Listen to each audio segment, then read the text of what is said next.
Bonjour, c'est Jean Descartes. Bienvenue au cœur de l'histoire.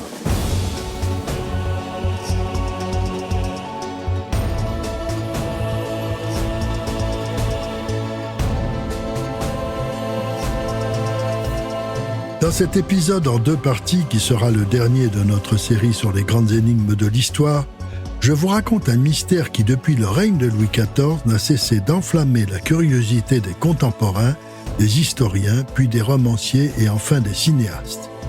Mais la réalité est-elle à la hauteur de la fiction en l'occurrence? Seconde partie, les identités imaginaires du masque de fer.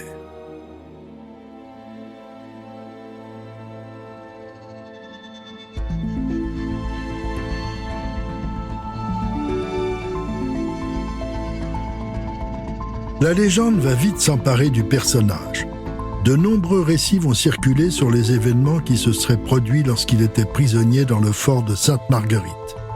On a enjolivé son séjour, on a raconté que le gouverneur Saint-Marc obéissait à tous ses désirs, lui procurait le linge fin, les dentelles et les luxueux vêtements qu'il souhaitait. On lui aurait même apporté une guitare et derrière ses barreaux, l'homme au masque de fer chantait des mélopées pleines de mélancolie. On raconte qu'un jour, le prisonnier sans nom écrivit à la pointe de son couteau quelques mots sur un plat d'argent qu'il jeta de sa fenêtre. En raison des triples barreaux qu'elle comportait, l'exploit semble difficile. Ayant vu tomber l'objet brillant, un pêcheur des environs s'empressa de le ramasser et de le rapporter au gouverneur. Celui-ci lui demanda s'il avait lu ce qui était inscrit sur l'assiette. Le pêcheur lui dit qu'il ne savait pas lire. Saint-Marc lui répondit: « Vous êtes bien heureux de ne pas savoir lire. » C'est à partir du XVIIIe siècle qu'on a commencé à lancer des noms censés identifier l'homme au masque de fer. On a parlé du duc de Beaufort, petit-fils d'un bâtard d'Henri IV, officiellement mort au siège de Candie, en Crète, en 1669, et dont on n'avait pas retrouvé le corps.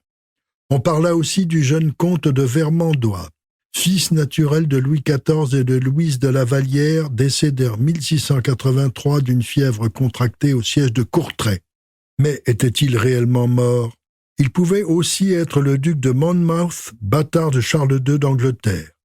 Le problème était qu'il avait été décapité en 1685 pour s'être révolté contre son oncle Jacques II.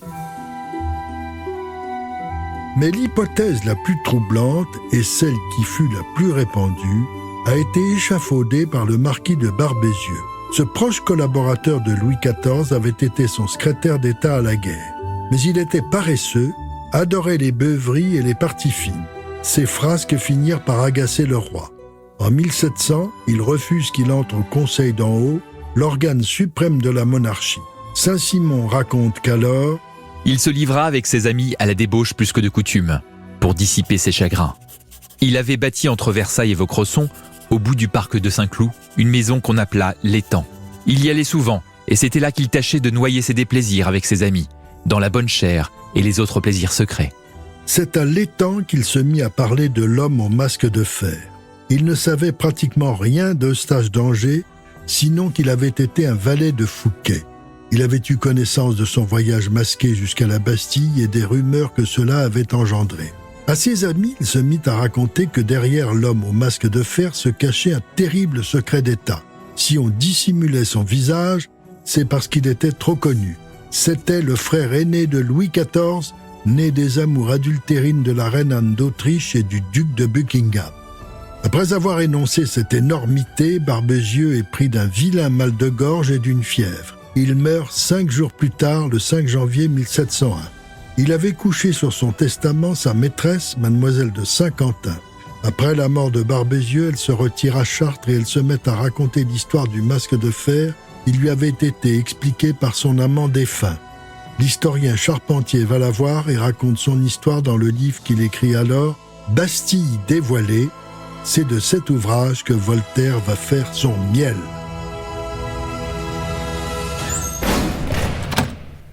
Voltaire est incarcéré à la Bastille du 21 août 1717 au 14 avril 1718 pour avoir accusé le régent d'inceste avec sa fille, la duchesse de Berry. Il prépare alors son siècle de Louis XIV et petit à petit, il va distiller la fable du marquis de Barbezieux.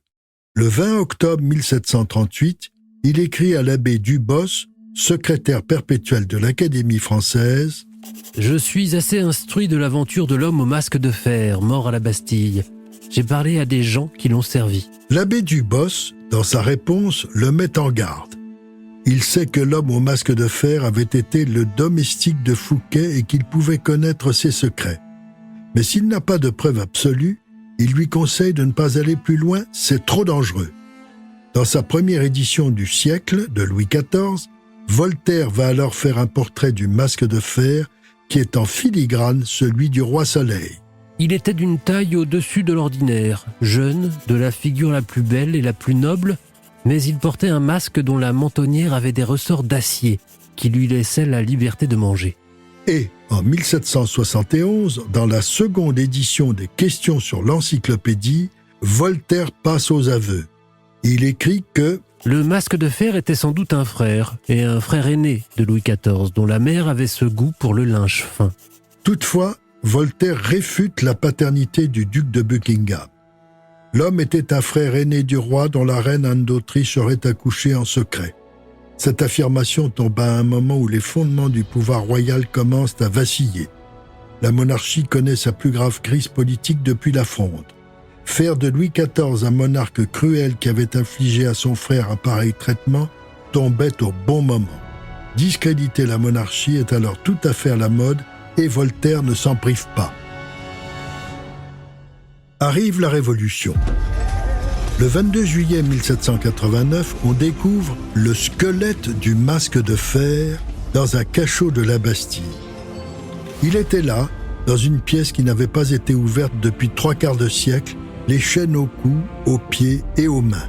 Une gravure de l'époque montre le squelette du prisonnier couvert d'une armure couronnant de laurier une femme représentant la liberté devant un Louis XVI enchaîné. La légende est bien révolutionnaire, l'homme au masque de fer délivré de ses fers salue la République. Évidemment, tout cela n'a aucun sens. L'homme au masque de fer ne vivait pas dans un cachot, mais dans un appartement, et si on lui avait imposé le port d'un masque de velours, il n'avait jamais porté la moindre chaîne.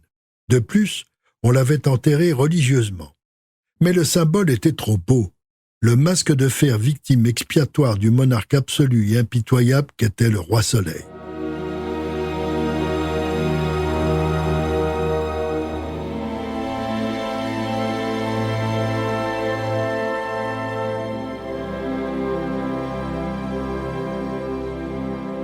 Sous la Révolution, une nouvelle hypothèse va prendre naissance. Dommage que Voltaire n'en ait pas eu l'idée.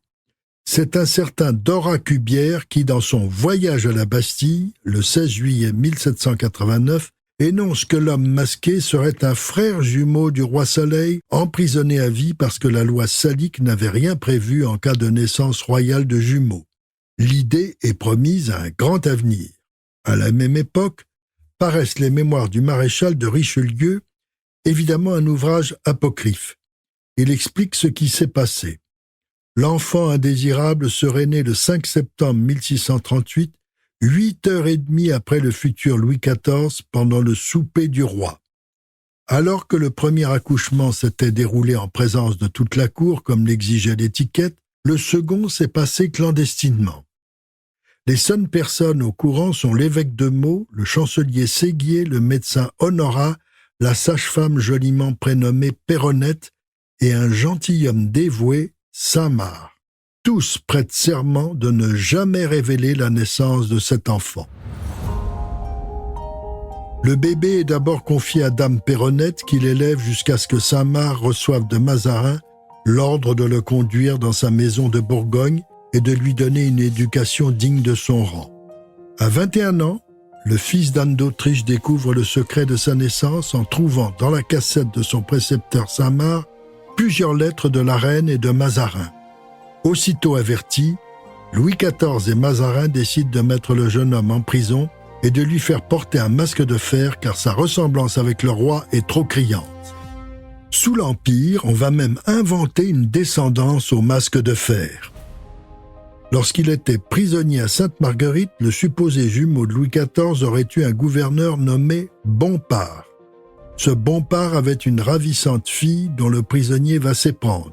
On va les marier et les descendants de cette union légitime ont ensuite été acheminés en Corse où le nom de Bompard se transforme en Buonaparte puis Bonaparte. Un coup de maître, Napoléon devient un descendant de Louis XIII. L'empereur a été informé de cette légende. Elle a dû le faire bien rire. Dans le mémorial de Sainte-Hélène, il avoue en avoir entendu parler et raconte. La crédulité des hommes est telle, leur amour du merveilleux si fort, qu'il n'eût pas été difficile d'établir quelque chose de la sorte pour la multitude, et qu'on n'eût pas manqué de trouver certaines personnes dans le Sénat pour le sanctionner, et probablement ceux-là même qui plus tard se sont empressés de le dégrader, sitôt qu'ils l'ont vu dans l'adversité. Évidemment, la période romantique ne pouvait que s'intéresser au destin de ce prince condamné dès sa naissance. Le premier à lui rendre hommage est Alfred de Vigny. En 1821, il écrit un long poème, La prison, sur le jumeau de Louis XIV. Il raconte ses malheurs et son destin brisé à un vieux moine appelé à son lit de mort. En 1831, Arnould et Fournier écrivent un sosie de Louis XIV qui rencontre un grand succès. Cela donne l'idée à Victor Hugo d'écrire une pièce en vers intitulée « Les jumeaux » en 1839, mais elle restera inachevée. Mais celui qui va magnifier la légende du masque de fer est bien entendu Alexandre Dumas dans son livre « Le Vicomte de Bragelonne », une très longue suite aux Trois Mousquetaires et à 20 ans après. Ce troisième opus raconte la période fastueuse et dissipée des premières années du règne personnel de Louis XIV. Le temps a passé. D'Artagnan arrive à l'âge mûr. Il abandonne les mousquetaires pour aider Charles II à récupérer le trône d'Angleterre. Après cela, il sera toujours aux côtés du roi Louis XIV. Le roman devient alors une chronique qui relate les amours du roi, la chute de Fouquet, l'ascension de Colbert et surtout les prétentions d'Aramis. Celui-ci, devenu général des Jésuites, ourdit un complot pour substituer à Louis XIV son frère jumeau, l'homme au masque de fer, qui pour des raisons d'État était tenu au secret. Aramis veut remplacer le jeune roi impétueux par son jumeau plus docile qui lui permettra peut-être d'arriver à devenir pape. C'est encore D'Artagnan qui va sauver la situation. Mais si le livre s'intitule « Le Vicomte de Bragelonne », c'est en effet l'histoire de ce jeune homme qui est au cœur de l'action.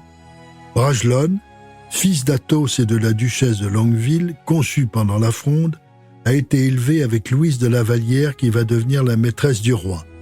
Il est évidemment malheureux et jaloux et le sommet de l'action se situe lors de la fameuse fête donnée par Fouquet dans son château de Vaux-le-Vicomte pour Louis XIV. Le roi est jaloux et du château et de la fête. Il se débarrasse de Fouquet. Bragelonne, éperdu d'amour pour la Vallière, est jaloux du roi. D'Artagnan va œuvrer pour qu'Aramis ne réussisse pas son complot de substitution du roi par son jumeau. Bref, rien ne va plus chez les Trois Mousquetaires. Porthos va mourir à Belle-Île en défendant Fouquet, Athos ne tardera pas à le suivre dans la tombe, D'Artagnan, devenu maréchal de France, va être tué par un coup de canon, seul le perfide Aramis va survivre. Comme toujours, Dumas, de chapitre en chapitre, rempli de verve et de talent, est au meilleur de son génie romanesque. Le livre rajeunit le mythe du masque de fer et lui assure une prodigieuse popularité. Bien sûr, le cinéma s'emparera lui aussi du masque de fer dès 1902. La dernière version avec Leonardo DiCaprio n'est pas la meilleure même si elle a été tournée à Vaux-le-Vicomte. En 1962, Jean Marais a incarné un D'Artagnan très amusant dans Le Masque de fer du réalisateur Henri Decoing sur un scénario de Cécile Saint-Laurent. Un film bondissant comme l'écriture d'Alexandre Dumas. Celui-ci disait qu'il est permis de violer l'histoire à condition de lui faire un enfant.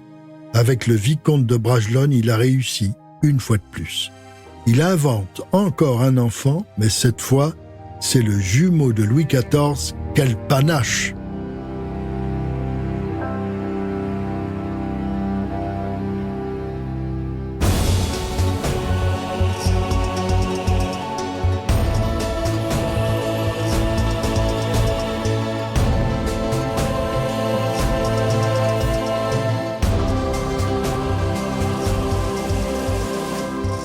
Si cette plongée dans l'histoire vous a plu, n'hésitez pas à en parler autour de vous et à me laisser vos commentaires sur le groupe Facebook de l'émission. Et attendez un instant, j'ai une dernière suggestion pour vous. Il me semble que vous aimez les témoignages et les histoires fortes. Alors je vous recommande l'écoute d'un podcast dans lequel des hommes et des femmes ont accepté de se confier sur leur drame personnel. Ça s'appelle « Dans les yeux d'Olivier ». Olivier Delacroix, bien sûr. Vous pouvez le trouver sur Apple Podcast, Deezer, Spotify ou sur votre plateforme habituelle d'écoute. Quant à moi, je vous dis à bientôt pour un nouvel épisode de Au cœur de l'histoire. Au cœur de l'histoire est un podcast Europe 1 Studio. Il est écrit et présenté par Jean Descartes. Cet épisode a été réalisé par Laurent Sirgui. Ressources bibliographiques. Le masque de fer entre histoire et légende par Jean-Christian Petit-Fils, édition Perrin 2003, réédition Tempus 2004. Le masque de fer démasqué par Jean-Christian Petit-Fils dans Les énigmes de l'histoire de France, édition Perrin Le Figaro Histoire 2018.